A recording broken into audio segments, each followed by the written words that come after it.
I went over to my buddy Dave's house yesterday and picked up his brush grapple for the project down on Main Street, and you can see it right there on the trailer. And I picked it up in the dark, so I didn't get any video, but there's not much to that. He just set it on there, so I'm gonna put that on my tractor, and hopefully this weekend I can get down and clean up some brush, and then maybe I'll get the backhoe on first, and then I'll be able to dig out some stumps too. There she is, Dave's grapple. We'll try not to abuse her too bad. I've seen him use it though, he's not fooling me. Skid steer, plate attach. I got remotes on my tractor. Dave even put the right ends on it for me, he said, so should be ready to go right on. I'm gonna put the backhoe on the tractor first because it likes counterweight, although I got some beautiful counterweight on it right now. Quite a contraption. But I went to get it and I realized my tire is flat on the bottom, so I'm gonna have to blow that up, and maybe I can find a hole and plug it or something. It's tubeless still. If I can't, then I'll have to just spin it around so the flat part is up on the top. We'll see how that goes. Get the old air compressor fired up. There's that beautiful truck. You know, it seems like an awful lot of junk for one guy to have in his dooryard here. I don't know if I'd call it junk. I don't like the J word. I'm gonna get the compressor going. You just gotta find something else to do, and I keep checking back and until the pressure gets built up. Nope. Nope. A little there.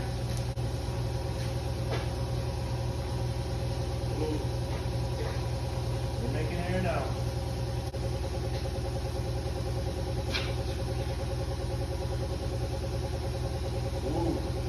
We're approaching 50 pounds on every square inch of that 1950 air tank.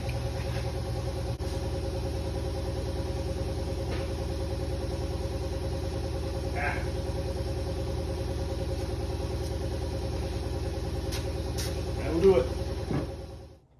Alright, so I got the hose and I watered my tire down and I checked everywhere for leaks, looking for bubbles, all that, because it's been a slow leak for a while. It's been kind of annoying. And then I couldn't find anything. Valve stem wasn't leaking, nothing. Then I got around here and went, oh, you know what? I bet that'll do it. At least it's easy to fix. I'll yank it out of there, and after I go get my tetanus shot and come back, I'll put a plug in it. I don't know if you've ever had to plug a tire on a machine. If you haven't, we probably can't be friends. But all I'm gonna do is yank that out. And then you take this guy and you kind of clean the hole with it so you don't have any pieces of metal left in there. And I got these tire plugs that are probably about the same age as me. They're kind of gooey and nasty, and they kind of self-vulcanize, I guess. But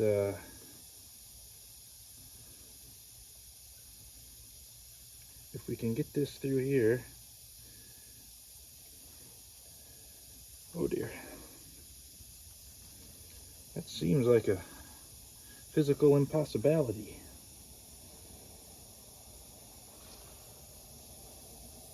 Meanwhile, back at the ranch, we're losing all the air out of the tire, see? So it is a race against time. Come on. You were made to do this. You can do it.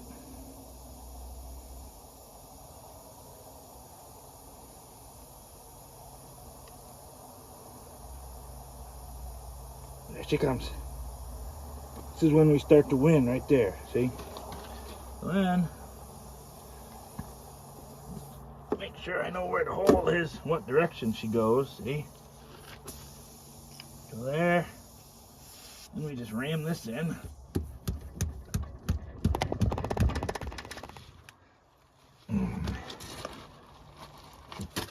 Kinda hard to get into. Problem with pushing too hard is you end up with the plug all the way inside the tire, where it doesn't do you any good. There she is. Now, with any luck, and it would be luck, the plug will stay and the tool will come out. Yeah, baby. That's beautiful. Then we just cut off the extra. Bazinga. You're in business.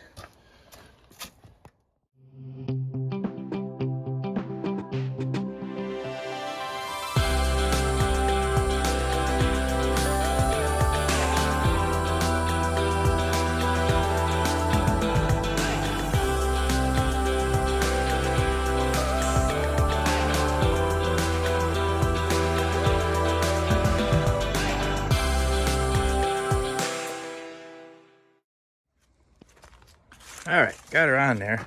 I did notice she got a little crack right there. You see that? I'll probably weld that up for Dave. I have a rule when I borrow something, I try to return it with something fixed that wasn't fixed before. And then I try to not unfix anything. You know, I don't like to send it back busted.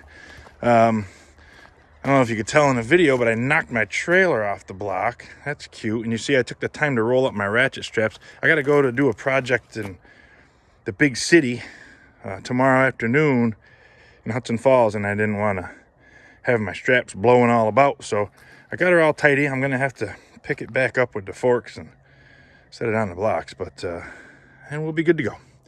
I'll get this big old lunk of stuff off here and get the backhoe on, and we'll see if tomorrow maybe we can get a little more done down on the clearing project.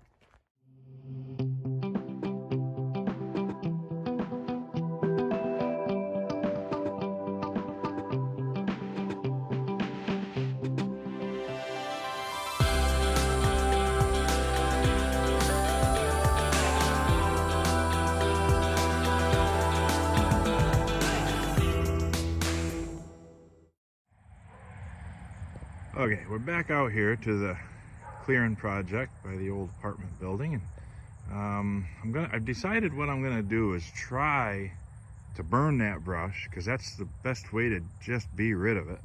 I didn't want to do it because I didn't want to burn a hole in another burnt spot in the hayfield, because I had already burnt one for Thistle Days for our bonfire.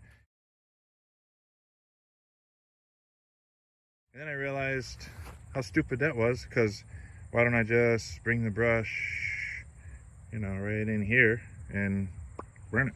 So that's what I'm going to try to do.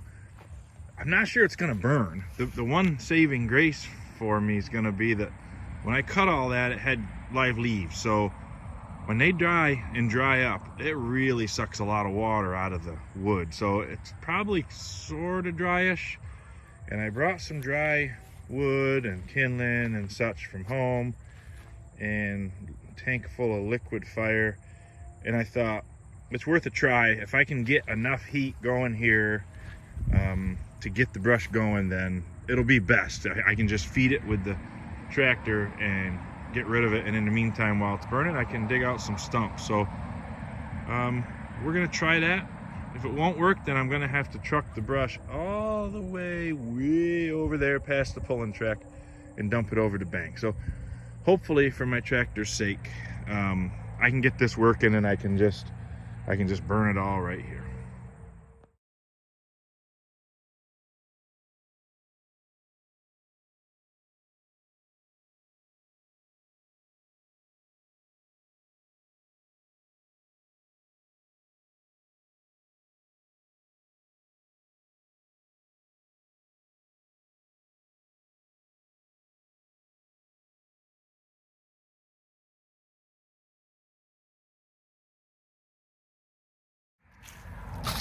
Had a little detour there. There was a fire in town. It was just a like a little tool shed out back that caught fire. I'm not in the fire department anymore, but I do cause and origin investigation for the county. So I had to run up there and just do what I had to do, and now I'm back. So it wasn't a big deal. Didn't take very long. Luckily, it was not much of a fire, and nobody hurt. No real damage hardly, other than burning down a very small shed. So I'm gonna get back at it. I think I can revive my fire. I hope. I'm gonna go down and try to revive my fire. If not, I'll have to start over. But it's going pretty good. It's burning better than I thought it would, and I'm getting the hang of the claw, so I'm able to get it down there kind of efficiently. I don't have time to dig out stumps like I thought I would. It burns it as fast as I can get it there. So I'll see if I can get things going again and get the show on the road.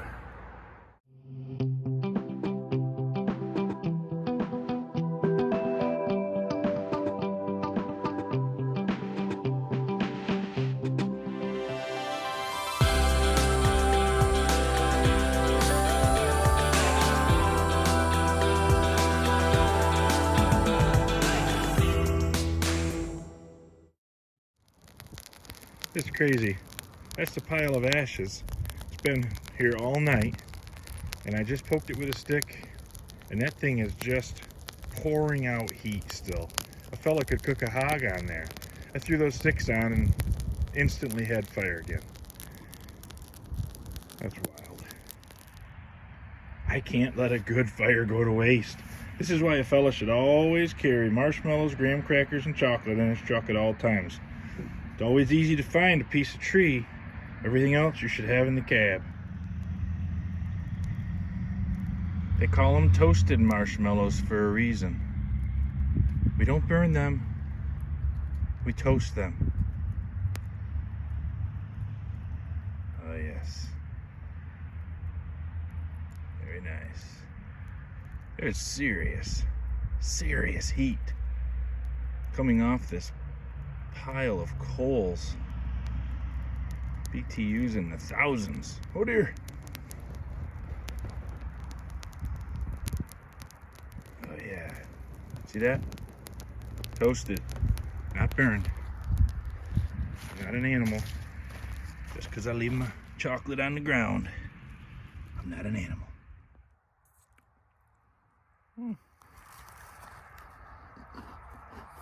Not bad. A little grassy taste to it.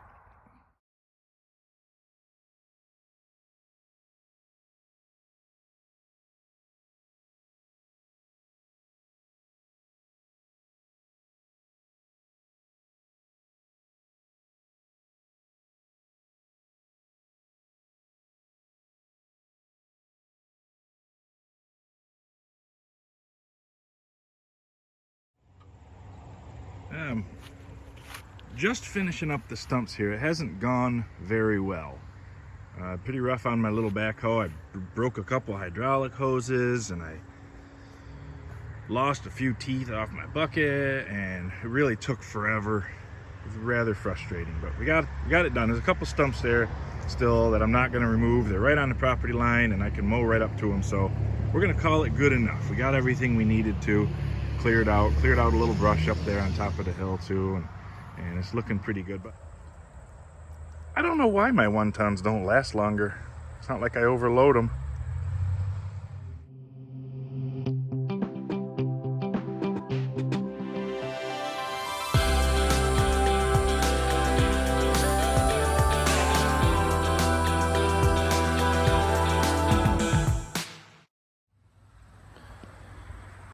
All right, I've got my York rake and my power rake. Brought them down here, got them unloaded. I'm going to, first I'm going to clean up all the sticks. One of those trees was a dead elm tree, and they just leave a wicked mess of sticks and stuff in the field. So I got to get that stuff cleaned up so the guy that cuts the hay on this field doesn't kill me next spring when he mows through there. Once I get all that junk cleaned up and tucked away, I'm going to I'm gonna try to finish up the grade here. The power rake is amazing for that. If you don't have a power rake and you do this sort of thing, you owe it to yourself to just rent one first and see if you love it. But man, one came with my tractor, or else I probably never would have bought one. But they are a wonderful tool. They really are. So anyway, I'll set it up here so you can see all the goings on, and I think in just an hour or so we'll probably be done with this project, ready to let it sit for the winter and grow some grass. So that's it. Enjoy.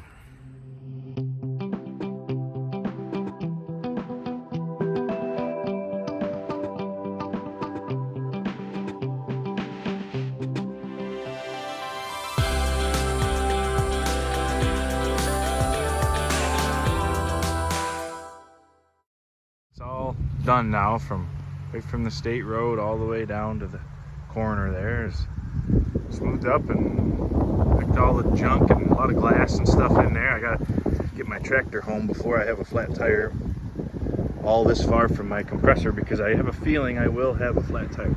You see, I also cut a little brush up here that actually was on the neighbors, but it kind of just opens that up a bit and makes it look a little more tidy. Yeah, that's about it. I mentioned power rake earlier. If you've never used one, the time lapse goes so fast you can't really tell how it works, but the deal with these is you adjust your top length until you get it so you can start out cutting a lot, and it carries dirt in front of it because it has that big rubber flap. So it'll carry dirt and it'll fill in low spots and shave off high spots. So really you just have to get your grade kind of rough in the grade. Don't worry about smoothing it up, knock off the piles, make it slope the way you want it to slope, and then you just go at it with the power rake, and it'll windrow all the rocks and sticks and stuff, and then you scrape them off, back drag them, pick them up in the bucket, whatever you got to do. And then at the very end there, I just hand picked the rocks and broken bottles and stuff like that, and there she is, all done, ready to grow grass. There's a few little really little stumps and brushy stuff that's sticking up there.